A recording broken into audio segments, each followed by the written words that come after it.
And now it turns out we also might get a banger of the set. We also get to see SilentFuRi to JM1-3. We get to see our absolute run back. We'll get to see who comes out on top. Now let's head into game number 1 of Sakuya versus Daora. J-Millions versus SilentFuRi. This is a very interesting, like, semifinals, you know, like, knowing that you've lost to Fury, maybe just, like, by an inch, like, now you gotta prove, like, you know, was it just luck or were they just a better player at the end of the day? Yeah, exactly. Can he make the adaptations, especially from, like, kind of... Can he realize, you know, this is the thought that made me lose? Now I'm just gonna not do those things, and I'm gonna simply play better. And already we're seeing a terrible situation come from SilentFuRi, but he ends up saving him. Not quite, it's kind of, I think, overestimating the potential of that recovery, but still playing a perfectly good neutral game, kind of keeping SilentFuRi out for the most part. Okay, good chain. And the board. I love the chain grab.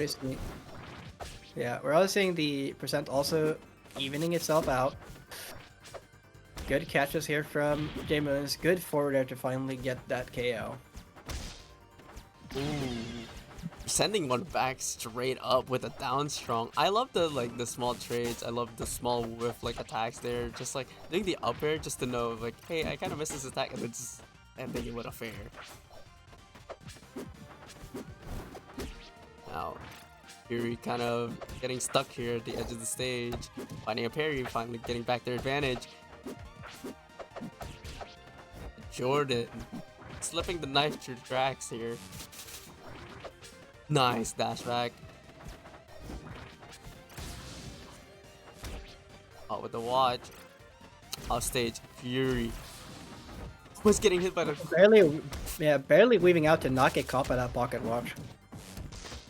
And now Fury is actually just because he's being allowed to come back. He was given an inch and he's taking a mile, getting a lot of damage onto J-Millions, actually evening out the percent quite a bit.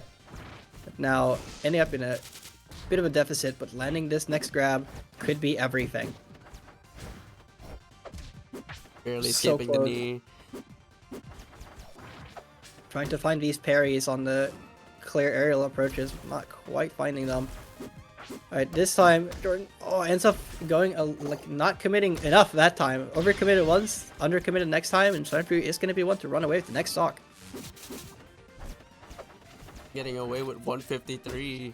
Jordan finding the bear. And now we're down to one stock apiece in this first game of the rematch. So far, J-Millions being the one to find most of the openings, trying to play a bit passively here. Oh. Gets caught once though, is taking a bit of damage, it's already evening itself out. Okay, gets the catch. I don't think the air dodge is in play here, but does get back to stage.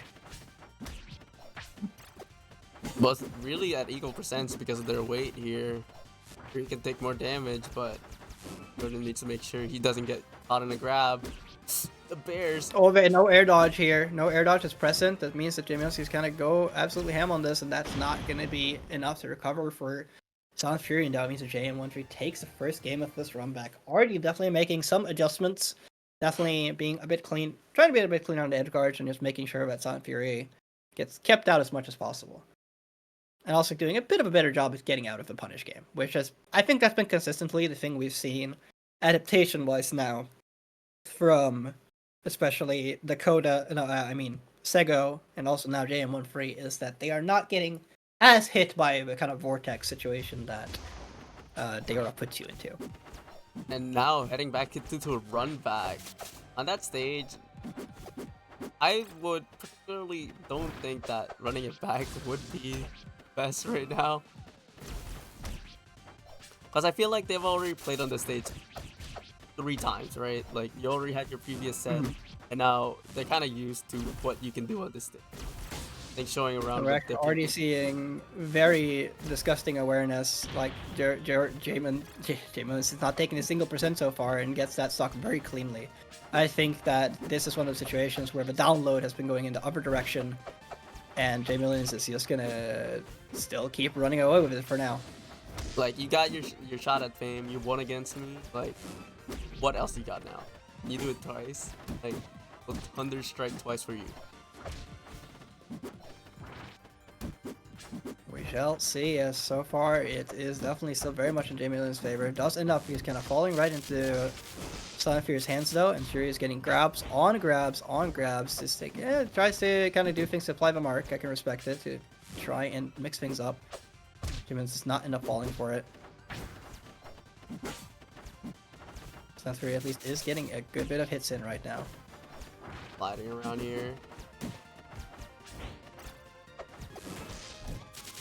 A nice grab. Find something down strong. Oh, that was that was a very good, little, very ambiguous kind of little fuzzy, if you will, on that on where you want to DI that, because of the fact that he kind of walked into it. Like I would not have DI that either. I got mixed. Yeah. I'm gonna be real. I got mixed. Gotta keep it 100 with you, chat. I let Jesus take the field on that one actually. Yeah. Alright, so far though, it is a pretty solid lead for JM1 here, and he's just kind of letting himself play it safe, gets that backer hit, not killing just yet, gets that landing, knows that he's been doing it a lot, gets that forwarder off of it, and now an even stronger lead has been established. Yeah, now we're going back to how it already started earlier in the match. Yeah, kind of back a little bit to square -1 really, if you want to think about it. Trying to find a single mark, you know, just a little and like at least one mix up here. Yeah, because if Fury can like just land the one grab and try and get the mark mix up, then we have seen more than enough from SilentFuRi to know the damage that can come out, just like we're seeing right now. Not quite getting the mark, but still getting a decent bit of damage. Probably at least trying to get a bit of confidence. That's the main thing, and he sees establish some confidence, know that he can do it. Like he's done it once. And he Just can gotta do it again.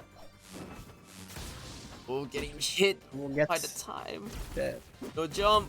Oh, the grab. good timing, fantastic fastball mix up there to kind of like mix up the timing. It ends up getting caught out a little bit by that forward air, and being now down 2 games to 0 in quite the turnaround from how that first set went. And we're actually seeing a character swap from SilentFuRi. Something so Why don't you common. introduce this new character we're seeing here from SilentFuRi for us, Ducky? Yeah. So from the Tailmon devs here, we're finally seeing one of the long-awaited characters. Really. Sorry, having a struggle here trying to remember the name. It's Tina. Right? That's Tina, I'm pretty sure. Yeah. Like hardworking. Very much devs. a martial arts, very like martial arts focused character. Very kind of.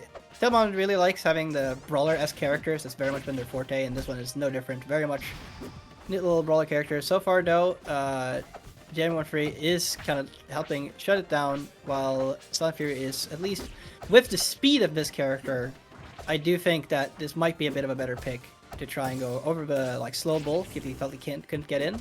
Going for a bit more of a speed to kind of change up the pace, right?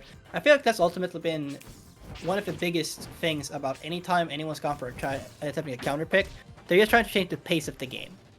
That's been like we've had very different speed control of characters from the different players, and this is no different. Going from a slower grappler character to a very fast brawler character could just be what's needed here. So far, though, JM1 has not flinched for even a second and is still establishing a very strong pressure and combo game. I love the recovery mix up there. Good, nice down strong. Now, letting the knives take a lot of the space here. Oh, That confirm was super sick by SilentFuRi. Big fan. That was really cool. Ooh. Getting the little setups of that. Unfortunately, getting parried right after, and still being at a stock deficit. But we've already seen now that SilentFuRi at least does know what they're doing here. Gets a little bit of a confirm here for a bit of damage. Let's see if they can land in an even bigger combo next time they get in, because they're kind of gonna have to if they want to make sure that this gets evened out. It gets the hit, does the dash cancel, doesn't get anything off of it quite yet. Getting dashing into the knives here. SilentFuRi needing to get most of these confirms.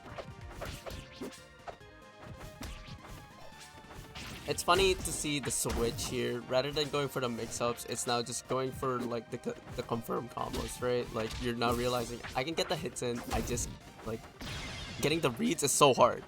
And now you can see there. Yeah, and they're finally getting that kill now, like 80. Like now it's just an 82 deficit. So good stock increase, and he's already been kind of catching with some different tricks that JM1 has not been ready for. So this might just be, and we've, as far as I can tell, based on the mechanics of this character, if there's any character that's going to be able to pull off the sickest comeback combo you've ever seen in your life, Tina might just be the one. Starting Okay, here. gets the first couple of hits. Nice dash. He's already building up. Getting here more hits, gets that back air, but still gets back. Gets the, oh my god, gets the cancel, getting a lot of percent off here. Still maintaining a bit of an advantage. Even with that risky situation. Oh no, was going a little bit too Mach 5 for that correct DI. Ends up getting caught by that forward air while trying to just go on the offensive, and unfortunately does end up going down 3-0 in that rematch, but with a incredible showcase of a newer character in Tina. And honestly, it's pretty good showing from SilentFuRi. Like, especially again, as someone who I'd say would definitely have been going into this tournament on a bit of a pretty solid streak, actually, of beating people, ending up now at 4th place with all of these, alongside all of these Titans of Workshop, is definitely impressive, to say the least. Especially being able to take the set previously off of J-Millions. It is, there's no shame in losing the rematch. It was very well fought. Yeah. Like, honestly, for someone who could have made their showing at Riptide, they like made it back. Like, very strong showing, coming in at 4th place out of the biggest workshop bracket that we've ever had. Like, stand proud. Like, honestly, you'll get them next time. You have shown it. Like,